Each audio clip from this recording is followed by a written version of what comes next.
Hello, user testing community. It is Mike McDowell once again from the Solutions Consulting team here at User Testing, back with another tip of the week. For today's tip, I'm taking us back to school. We're going to learn about the most basic thing in the user testing platform that you need to understand to have a successful experience with user testing, and that is session units. Session units are basically the building block of user testing. Every time you run a test, it utilizes session units, and they come from your pool of session units that you purchased. And so I'm going to show you how to calculate how many session units a test is going to take. So let's do it. So right over here, we have the session unit rate card, and it's broken down by the type of test and the type of participant.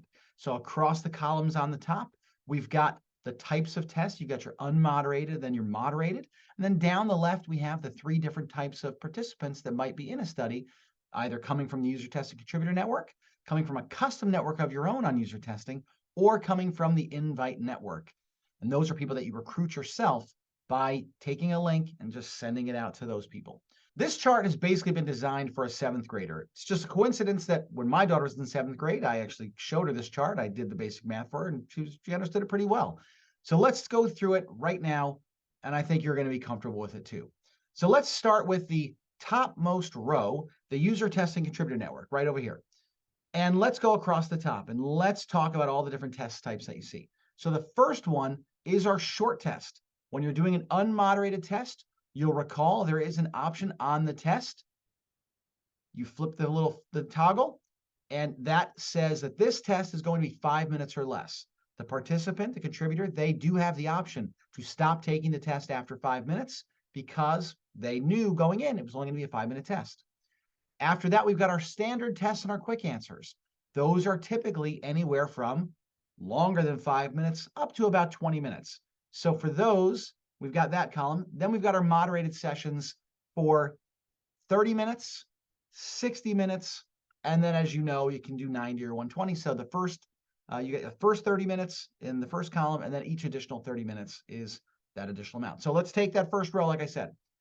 User testing contributor network, taking a short test. Each participant is 5 session units.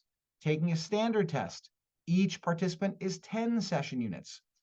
The first 30 minutes of a live conversation moderated study is 20 session units, and each additional 30 minutes is an additional 10 session units. So here we go. Here's the basic math part.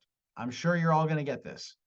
If we have 10 participants from the user testing contributor network doing a standard unmoderated study, 10 people times 10 session units equals 100 session units. Very simple. If they're doing a moderated study, we might only have 5 people. So we've got a moderated study, let's say 60 minutes. So 30 session units per person. So the first 30 minutes was 20. The second 30 minutes was 10. So we got 30 minutes times 5 participants is 150 session units. Okay, great. So now let's move down the chart to show how the other types of contributors are rated in terms of session units. When you use the custom network, which, as you'll recall, is when you've uploaded or onboarded your own people into the user testing contributor network for your sole use, and then you recruit from those people, you get basically a 50% discount, even though all of the compensation is the same, unless, of course, you don't want those people compensated if it's employees and so on. But you've got a short test is 3, regular is 5, first 30 minutes of a moderate is 10, and then each additional 30 minutes is 4 session units. So you've got that row. And then the invite network, which is the lowest amount of session units, basically an 80% discount on the user test contributor network. If you invite someone to a short test, it's 1 session unit.